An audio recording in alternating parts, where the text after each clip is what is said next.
welcome back to my channel. I'm Megan, and in this video, I'm gonna be doing a trash to treasure. I have a bunch of thrifted, free, upcycled, recycled items that I'm making over to share with you. This video is also in collaboration with Lindsey Domer, formerly Domer Home. She's also going to be doing a trash to treasure video. Lindsey's amazing. If you haven't checked her channel out, definitely do it. She is a single mother who's also a teacher, and she's recently purchased her own home that she's making over on a very small budget. I love Lindsey and I love her channel, so after you watch this video, definitely go check out her video. All right, let me show you what I got.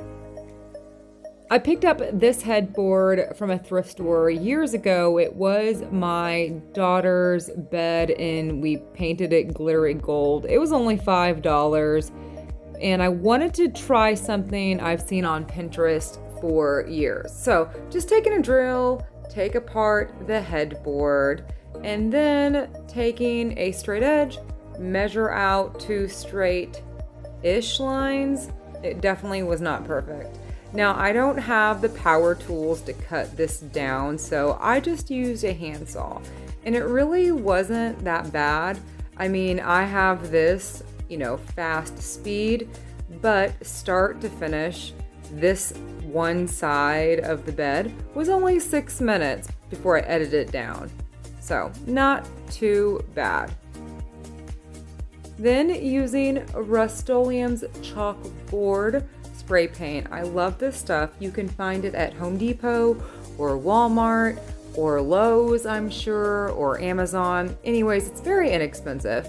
2 coats, the first coat going vertically and then the second coat horizontally, and it dries really fast. So if you look at the top, you can already see it starting to dry. Before you write on the chalkboard or whatever you're spraying with the chalk paint, you want to wait 24 hours. So I did. And you can also see the top, there was a different glue and the chalkboard paint took a little bit differently there, but it gets covered up, so don't worry about that. Before you use any new chalkboard and this or anything that you spray with this chalkboard paint, you want to prime or prep it by rubbing chalk all over it and then wipe it off. That way it'll keep it from leaving marks on the chalkboard and it just works a lot better. I've had a bunch of questions or requests, I guess, to do a full tutorial on how I do my letters. Now my cursive is nothing to write home about, but I just wrote, "It's good to be." Yes, I know this is not the correct way to do a cursive B, but I cannot do a pretty cursive B. Now, for the lettering, I start with my vertical lines, no matter what word I'm writing or if it's curved, whatever it may be. Vertical and diagonal, guess I should say. After I have all of my vertical lines, then I'll go back and make my horizontal lines and my curves. In this case, I'm going back and adding an additional vertical line to make the letters just a little bit more fancy. And then I'll go back, like I said, and do my curves, like with the O. Now, if I mess up on a chalkboard, I will take a little towel or tissue paper, dry and wipe it off first, and then go back and wet it and damp it and wipe that away. Otherwise, it's just like a huge old mess, and that just works the best for me personally. Now, like I said, I don't really care for my cursive, but I did go back and do or trace back over it. I think it makes it look a little bit better. I'm not sure. I just need to work on my cursive. And here we go. It's good to be home, but of course you could write whatever you want. I did do a little heart because it was kind of off balance or off center and it bothered me. I wanted something to kind of balance it out without redoing the whole thing. And here you go. I love chalkboards because they can be changed out for the season, the day, or your mood.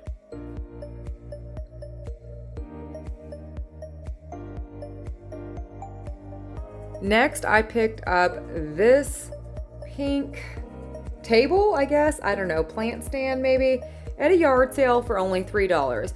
What I loved about it is it's real metal or wrought iron, I don't know. And the bottom design, I wasn't too stoked about the top little flower things. I also have this plywood left over from a previous project. I have got a bunch of other DIYs out of this wood. I only paid $23 for it, so I'm considering this free.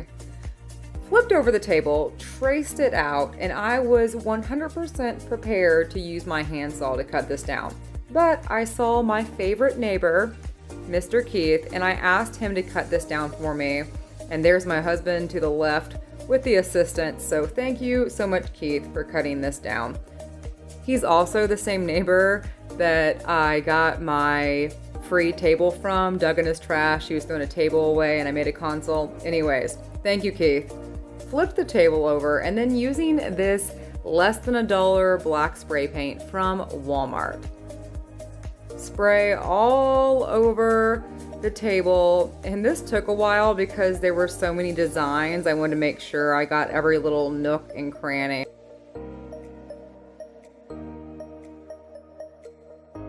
After the black spray paint dried, I went back with Rust-Oleum's gold spray paint. I just had this on hand. I want this to look like wrought iron, how it's not a total flat black. There's a little bit of dimension, some rust looking colors.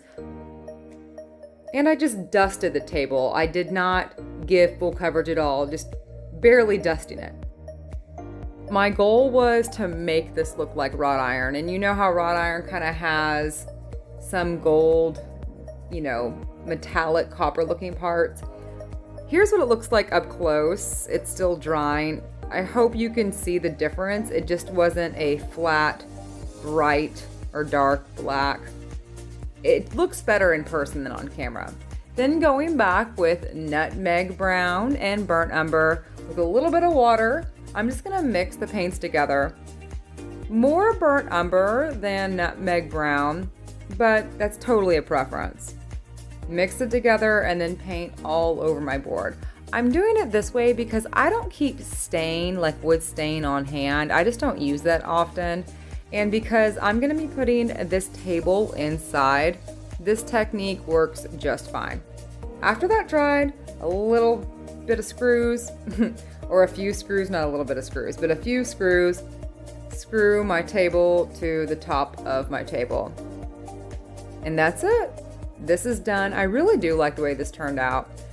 I'm thinking, I don't know, I actually might put this in my living room. I'm not sure yet. I haven't played around with it that much.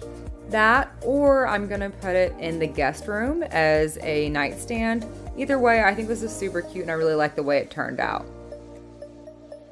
Next, I got these two dowels from Habitat for Humanity Restore, but I think, and they were 75 cents together. They were taped together. I think they were originally like in a closet, you know what I'm saying, that you hang stuff on. Then I went to Home Depot and got two of these 98 cents wood strips.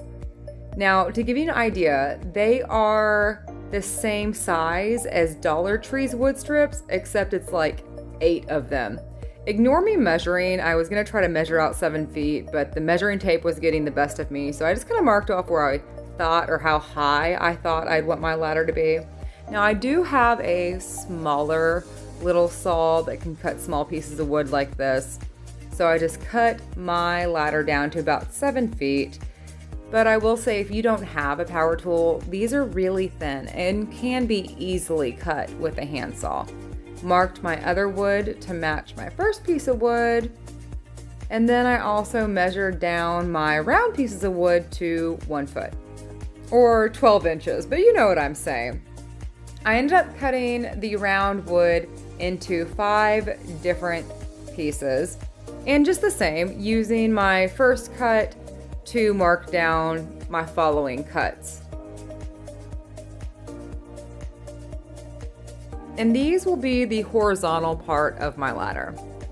Now I just kind of laid out my wood to see how I wanted this to go. I've seen ladders where everything's evenly spaced, where there's more of a gap at the bottom, and I decided I wanted to measure my pieces 10 inches from the top.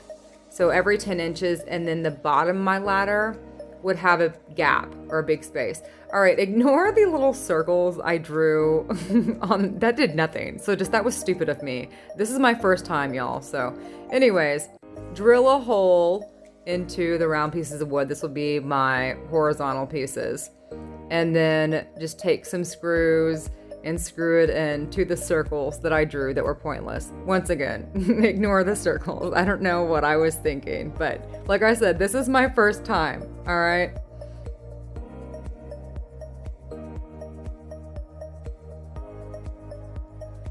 And when it was all done, it's not totally perfect, but I like the way it looks. And like I said, so every 10 inches, I had a little step or a rod, and then the bottom of my ladder is longer with no rods. You see what I'm saying? Using my leftover acrylic fake stain I made, I added some black acrylic paint and then just painted all over my ladder. And here it is. Once again, not perfect, but for less than $3, this is amazing. And you could make this for $3 too if you went to Home Depot, or maybe even $2, I'm not sure. Go to Home Depot, they'll cut the wood down for you, and this is a super easy, inexpensive DIY, cheaper than Dollar Tree. I'm usually not this sweaty. I don't know if you can see, but I'm pretty sweaty because it's like 100+ degrees here in Texas.